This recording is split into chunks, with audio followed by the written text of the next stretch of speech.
Assalamualaikum warahmatullahi wabarakatuh. Halo, apa kabar para pecinta sinetron Cinta di Ujung Sajadah? Jumpa lagi bersama dengan Mimin ya.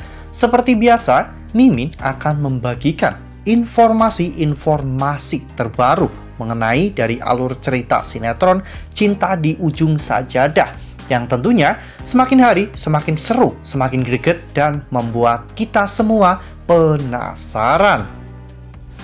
Di video kali ini, Mimin akan menceritakan tentang sinopsis dari alur cerita sinetron Cinta di Ujung Sajadah untuk episode nanti malam, di mana di episode nanti malam kita akan menyaksikan bagaimana Alia yang sudah tidak bisa berkutik lagi ya kawan-kawan, sehingga akhirnya Alia pun digelandang masuk ke dalam penjara. Nah, kira-kira bagaimanakah kisah selengkapnya? Tonton video ini sampai dengan selesai ya.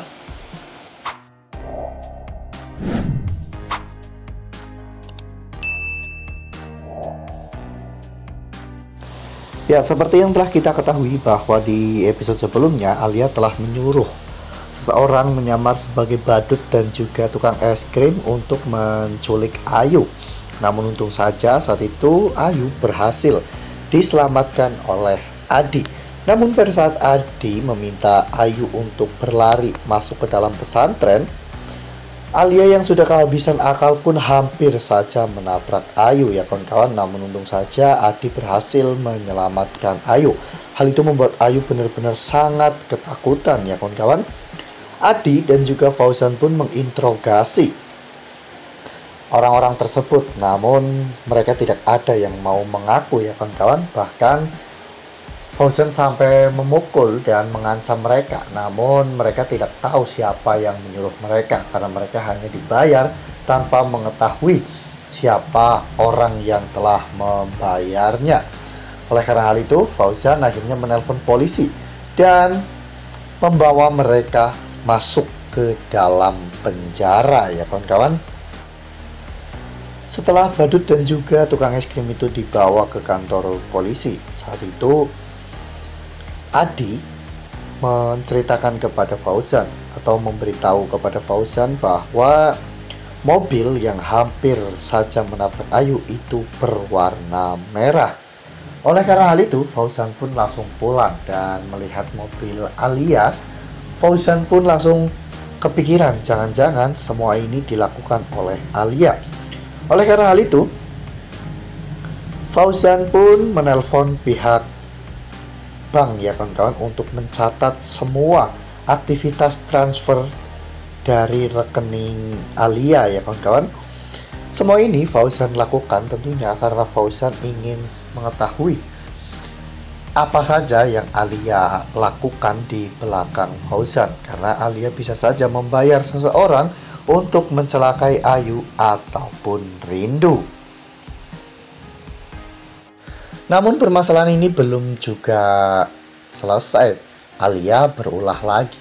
Alia yang mengetahui jika Fauzan ternyata membeli sebuah rumah baru di dekat pesantren, Alia menjadi semakin marah ya kawan-kawan, karena Alia berpikir Fauzan melakukan semua itu karena Fauzan ingin selalu dekat dengan Rindu dan juga Ayu.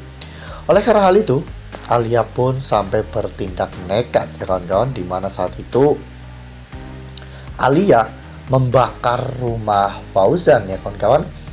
Fauzan yang saat itu sedang tertidur lelap pun tidak tahu jika rumahnya terbakar. Orang-orang sudah ramai berbondong-bondong untuk memadamkan api. Bahkan Rindu pun berusaha untuk menyelamatkan Fauzan. Rindu saat itu menerobos masuk dan mencari-cari Fauzan, namun Fauzan tidak ketemu ya kawan-kawan, hingga pada akhirnya Adi menyuruh Rindu untuk keluar dan Adi yang mencari Fauzan. Nah, sebelum lanjut di video kali ini, Mimin sarankan agar teman-teman menekan tombol subscribe dan juga nyalakan lonceng notifikasinya agar teman-teman semua tidak ketinggalan informasi-informasi terbaru dari Mimin ya. Karena setiap hari Mimin akan membagikan informasi-informasi terbaru mengenai alur cerita sinetron Cinta di Ujung Sajadah. Mimin juga menyarankan agar teman-teman semua menonton video ini sampai dengan selesai agar tidak terjadi kesalahpahaman di antara kita. Dan pada akhirnya Adi pun berhasil untuk membawa Fauzan keluar dari rumah tersebut ya kawan-kawan. Saat itu Fauzan dipapah oleh Adi. Semua santriwati di sana terlihat begitu sangat lega ketika mengetahui Ustadz Adi dan juga Fauzan baik-baik saja. Mereka terlihat sangat shock ya kawan-kawan dengan kebakaran itu. Apalagi Ayu yang tentunya tidak mau jika ayahnya mengalami luka-luka yang parah ya kawan-kawan. Untung saja Fauzan, Adi, dan juga Rindu, mereka semua baik-baik saja. Kebakaran itu tidak memakan korban jiwa ya kawan-kawan. Namun kerugian yang dialami oleh Fauzan itu cukup besar. Fauzan pun menyelidiki permasalahan ini sampai tuntas dan Fauzan mengetahui jika semua ini adalah perbuatan dari Alia. Fauzan pun semakin marah besar kepada Alia dan akhirnya melaporkan Alia ke kantor polisi. Polisi pun langsung bertindak cepat ya kawan-kawan untuk menangkap Alia. Dan dengan ditangkapnya Alia, ini juga akan mempermudah bagi Fauzan untuk menceraikan Alia karena Alia terlibat dalam kasus hukum pidana ya kawan-kawan, sehingga membuat Fauzan mendapatkan dua keuntungan. Yang pertama yaitu Alia tidak akan mengganggu Ayu dan juga Rindu lagi, dan Fauzan juga akan lebih mudah untuk menceraikan Alia. Wah, makin seru ya, makin greget dan makin membuat kita semua penasaran.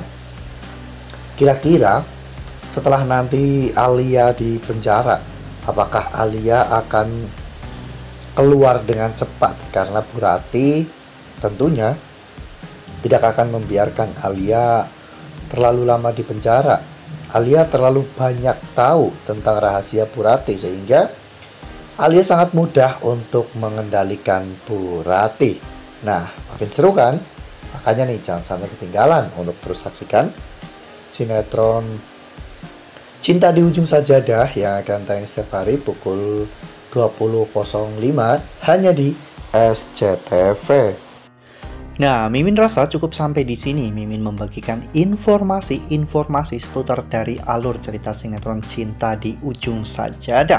Terima kasih untuk teman-teman semua yang sudah menonton video ini sampai dengan selesai ya.